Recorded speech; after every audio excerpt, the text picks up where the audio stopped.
자, 구약성경 1291페이지로 가겠습니다. 미가서의 말씀입니다. 미가서 1장 1절로 7절까지의 말씀입니다.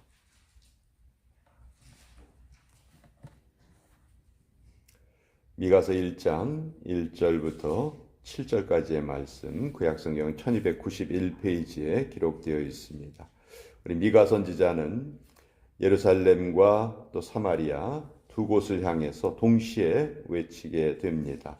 하나님의 말씀이 어떻게 선포되는지 우리 함께 읽어보도록 하겠습니다. 1절부터 읽습니다. 시작. 유다의 왕들 요담과 아하스와 히스기야 시대에 모레셋 사람 미가에게 임한 여호와의 말씀, 곧 사마리아와 예루살렘에 관한 묵시라. 백성들아, 너희는 다 들을지어다. 땅과 거기에 있는 모든 것들아, 자세히 들을지어다. 주 여호와께서 너희에게 대하여 증언하시되 곧 주께서 성전에서 그리하실 것이니라. 여호와께서 그의 처소에서 나오시고 강림하사 땅의 높은 곳을 밟으실 것이라. 그 아래에서 산들이 높고 골짜기들이 갈라지기를 불 앞에 밀초 같고 비탈로 쏟아지는 물 같을 것이니 이는 다 야곱의 허물로 말미암음이요 이스라엘 족속의 죄로 말미암음이라. 야곱의 허물이 무엇이냐? 사마리아가 아니냐? 유다의 산당이 무엇이냐? 예루살렘이 아니냐?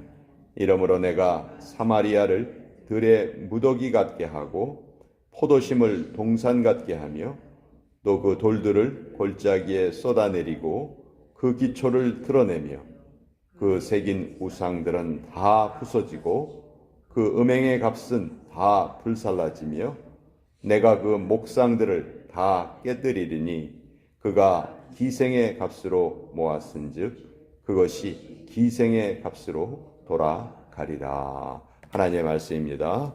아멘. 자, 이 미가 선지자 유다와 또 북이스라엘, 남유다와 북이스라엘에 동시에 하나님의 말씀을 전합니다. 이 미가 선지자, 이 미가서의 특징은 그 소선지서의 아주 전형적인 구조가 아주 그대로 잘 드러나 있습니다. 우리 선지서의 구조는요, 대부분 이 네 가지 구조를 띠게 됩니다. 처음에는 선지자가 하나님의 말씀으로 그 이스라엘 백성들의 죄를 책망하십니다. 그러니까 책망이 제일 먼저 나와요. 죄에 대한 책망이 제일 먼저 나오고 또 그 다음에 이렇게 살면 안 된다, 올바로 살아라 하는 권면이 뒤따라서 나오게 됩니다. 그러니까 죄책, 권면, 그리고 그 다음에는 그 권면을 잘 행할 때 어려움이 있을 터인데 그것을 위로해 주십니다. 그리고 맨 마지막에는 소망. 그래서 죄책, 권면, 위로, 소망. 이 네 가지가 선지서의 기본적인 패턴이에요. 나훔서를 제외하고는 거의 모든 선지서가 다 이 패턴을 따르는데 그 중에서도 제일 이 패턴이 잘 드러나 있는 선지서가 바로 이 미가 선지서입니다. 우리가 미가 선지서는 제일 잘 기억하고 있는 것이 메시아가 어디에서 탄생할지 그 장소를 알려주시는 책으로 우리가 잘 기억을 하는데 미가서 5장 2절에 보면 메시아가 베들레헴에서 탄생하실 것을 예언하고 있죠. 근데 그 메시아의 탄생 장소를 예언하시는 그 이유가 뭐냐 하면 맨 마지막 그 소망을 주시기 위해서. 근데 앞부분에 지금 선포되고 있는 말씀은 정말 너무 무서운 말씀이거든요. 죄에 대해서 지금 아주 철저하게 그 죄를 책망하고 계십니다. 자, 1절에 보시면 유다의 왕들 요담과 아하스와 히스기야 시대에, 자, 이 세 왕의 시대에 미가 선지자가 활동을 했습니다. 미가 선지자는 아주 오랫동안 활동을 한 거예요. 그러니까 한 60년 정도를 하나님의 말씀을 전하는 그런 선지자로 활동을 했고요.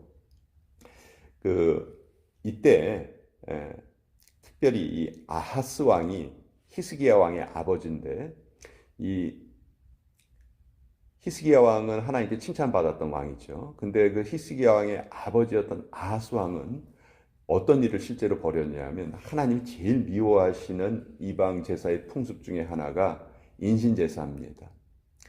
사람을 불에 태워서 제물로 드리는 거죠. 근데 아하스 왕이 자기 아들을 불에 태워서 우상에게 바칩니다. 그런 시대를 살았던 선지자예요. 그러니까 그 선지자가 하나님께 받은 메시지가 그냥 간단한 그냥 그 무의미한 그런 메시지가 아니죠. 아주 강렬한 메시지를 하나님께서 주시는데 3절에 보시면 여호와께서 그의 처소에서 나오시고 강림하사 땅의 높은 곳을 밟으실 것이다. 여기서 보면 하나님이 처소에서 나오신다는 표현이 있죠. 하나님이 처소에서 나오신다. 하나님을 의인화시켰어요. 자기 처소에서 나오신다. 뭐 바람 쐬려고 나오신다는 게 아니고요.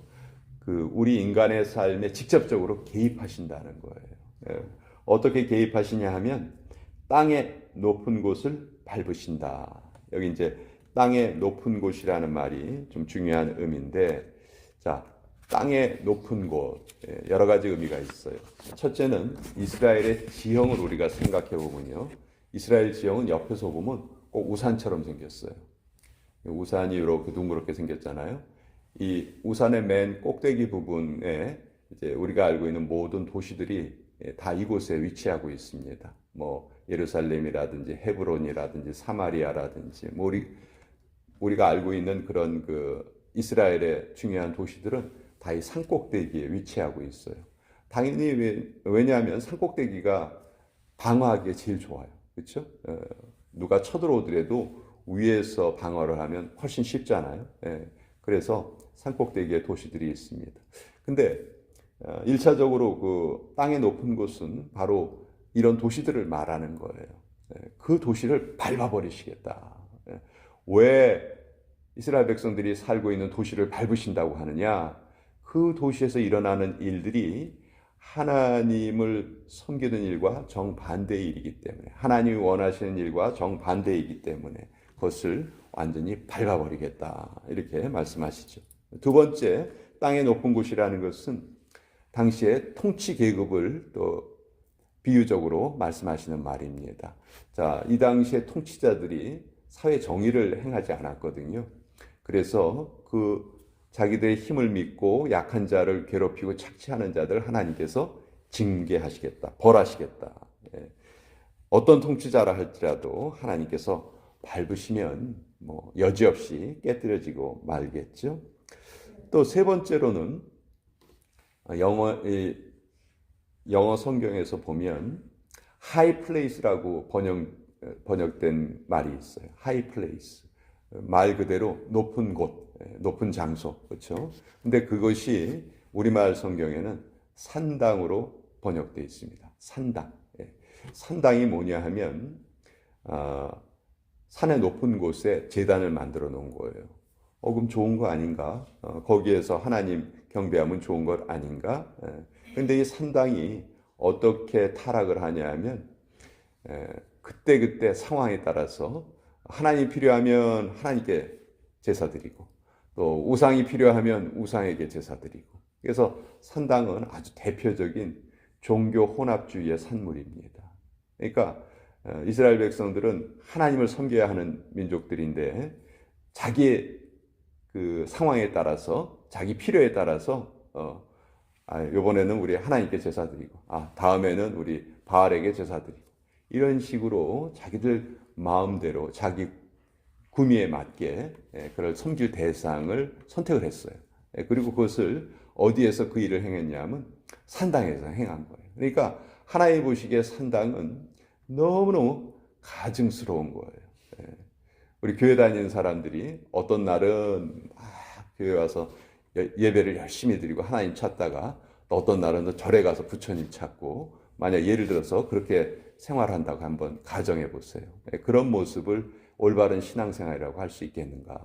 하나님이 이 모습을 지적하고 계시는 거예요. 그래서 그곳을 하나님이 밟아버리시겠다. 나는 그것이 너무너무 가증스러운 행위라고 생각한다. 그 결과 4절에 보시면 그 아래에서 산들이 높고 골짜기들이 갈라지기를 불 앞에 밀초 같고 비탈로 쏟아지는 물 같을 것이다. 그러니까 하나님의 진노가 이렇게 강하게 임할 것이니 그러니 들으라.